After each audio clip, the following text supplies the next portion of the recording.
What inspired the concept of my book Crones is it was like a big FU to the standards and preconceptions of women and womanhood.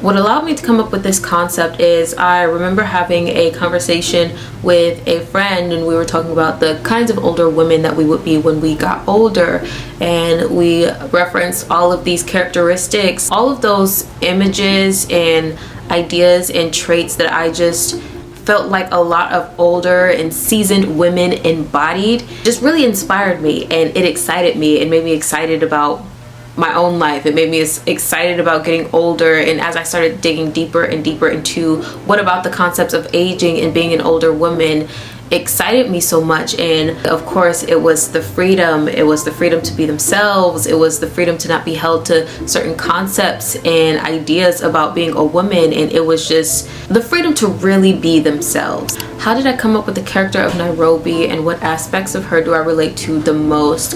I have to say that I do think that Nairobi is a facet of myself. What I really wanted to portray in her was that lost kind of feeling that I think a lot of young adults can relate to. I could just deeply remember a lot of the things that I was going through around her age 17, and like a lot of the thoughts that I had, and the aspects that I relate to her the most are almost all of them. Just the not knowing what to do with her life, not knowing what to do with herself, this overwhelming sense to get away, and if she went somewhere else she would start fresh and start new, and just this idea that she would fully be able to be herself and live the life that she wanted.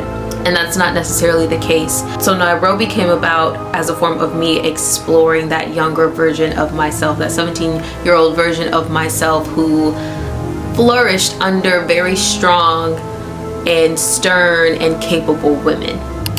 Ooh, what's my favorite part about writing dark fantasy? I love it all.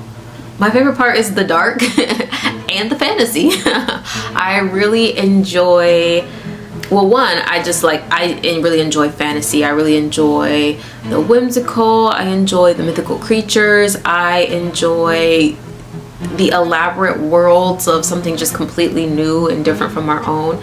And I enjoy the dark aspect of it because I guess with dark fantasy you get to explore darker themes and concepts that you wouldn't necessarily explore otherwise. So I feel like it allows me to fully express myself. There's no part of my imagination that's off limits now that I'm writing in dark fantasy. There's no part of my imagination, even the grim or the dark or the damp, there's a place for it. And usually I think a lot of people think that dark fantasy can sometimes dwell in like the horror aspect or the thriller aspect, which can be the case sometimes, but it's not necessarily what it is. I think with dark fantasy it's more so there is this eerie dark feeling, but not necessarily to scare the reader, but to bring them deeper into those uncomfortable feelings and those uncomfortable atmospheres to explore more. Do I have any rituals or routines when preparing to write? I want to say no, but also I feel very much yes. I always have some type of nourishment or beverage. Either have a big glass of a smoothie, or I have a bottle of kombucha, or I have a nice steaming cup of tea. This fall I'm really going to be digging into my hot chocolate bag.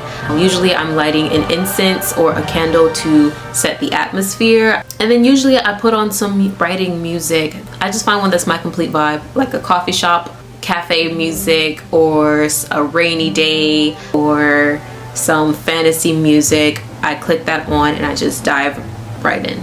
What challenges did I face while writing Crones, and how did I overcome them? I think, the main challenge that I faced with Crones was the ending. When I first initially wrote Crones, I wrote it as like a Kindle Vella, so it's like an episodic fiction. So it didn't have an ending.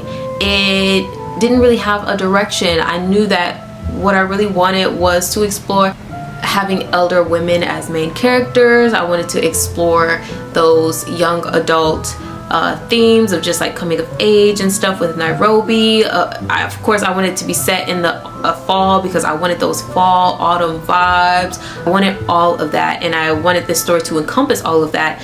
But in doing that, originally I never wrote an ending and it didn't have a direction. So when I finally decided to turn Crones into a novel, coming up with an ending or learning the ending through going through the story was very difficult. I didn't know where it was headed, and I think that the main problem was that as I started to visualize an ending, it expanded the story, and it kept expanding the story and expanding the story.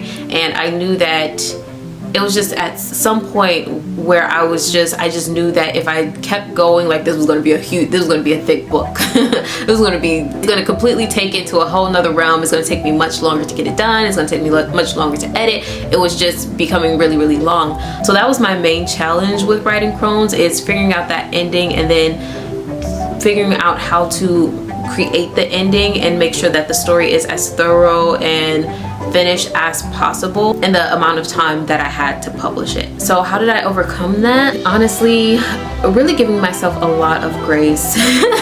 Giving myself a lot of grace throughout the process. I was very frustrated and hard on myself with figuring out this ending, because why was it this hard? I've never had it be this hard before figuring out an ending, and I think that's because with all of my other projects, I knew what the ending was well before I even started writing, or I even got halfway through the book. I already knew what the ending was. So coming up with having a whole completed story and then having to come up with what the ending was just a challenge, because there wasn't too much that I wanted to change about it, but also I wanted it all to be cohesive and make sense. So I took it one day at a time, making sure that I stepped away from it when I felt like something wasn't clicking, giving myself a break, and then coming back to the story, and not being too attached to what I was putting down on the page, making sure that I let the story be itself too. I know there's a lot of myself that I wanted to put into the story. There's a lot that I wanted to control about the story, but you also get to a point when writing where you have to release control and let the story tell itself. What are some authors and books that have influenced my writing style? I will say that I'm deeply influenced by R.L. Stine, the first author that I truly fell in love with. Stan Lee. I love superheroes, Marvel Universe and the comic books and everything. To me, it's just so creative. I think he was such a creative mind. With each project that I do, I really try to embody that creativity that I always felt like Stan Lee embodied with his writing. R.L. Stine, master of young adult horror. He always executed, so I try to embody that too. That's where that dark element comes from. I embody that too. His work was always interesting to me. As well as Octavia E. Butler.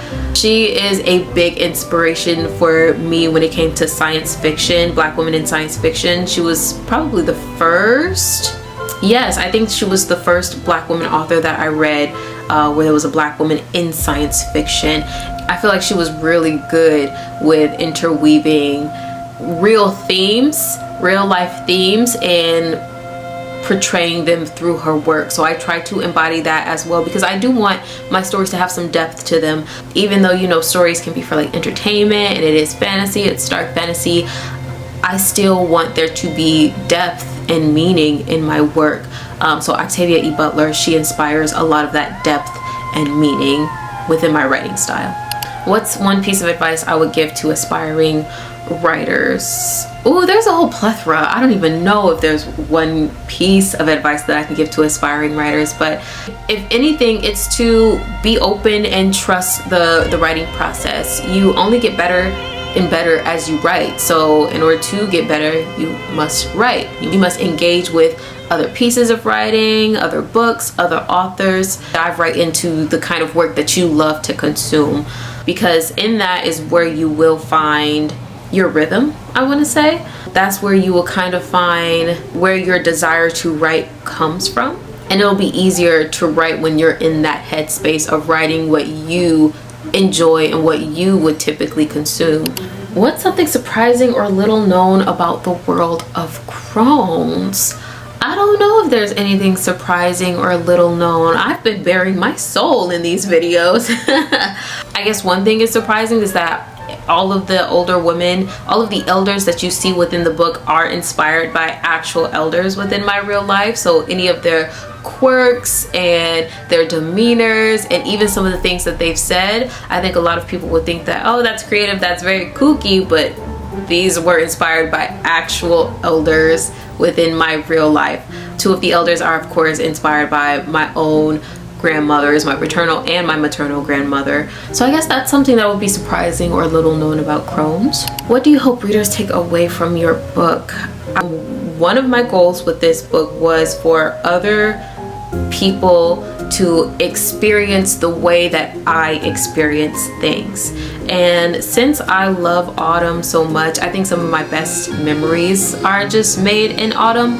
I don't know if that sounds basic or not, but I know one of the goals was I wanted other people to experience the autumn season the way that I've experienced the autumn season. And I wanted people to experience a group of strong elder women who are bold and quirky and free, and who have been a pillar in who I am as a person. I wanted people to experience women like that through my story.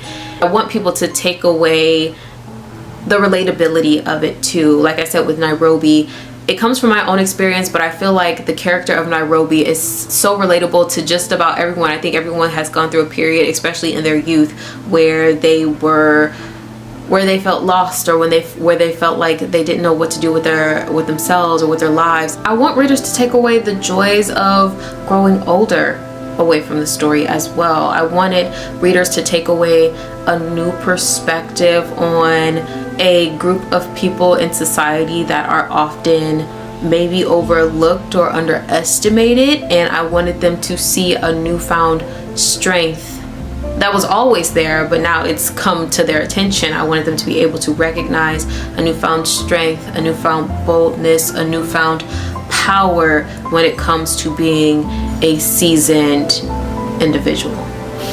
Can I share a sneak peek of what I'm working on next? Well, one, I will say there will be a Crones 2, but I do need a break. Another thing that I'm working on, for this upcoming autumn season is, it's already out, honestly. I have a Kindle Vella called Dead Queen. It is a ghost story, perfect for spooky season, and it is a little bit of a mystery, so there's plenty of twists and turns. It's an episodic fiction on Kindle Vella. I am working on a third season, so you can be on the lookout for that. It follows a young princess who is trying to stop a power-obsessed king from gaining immortality, protect the ashes of long-dead mythical creatures, while evading a very handsome, smug prince.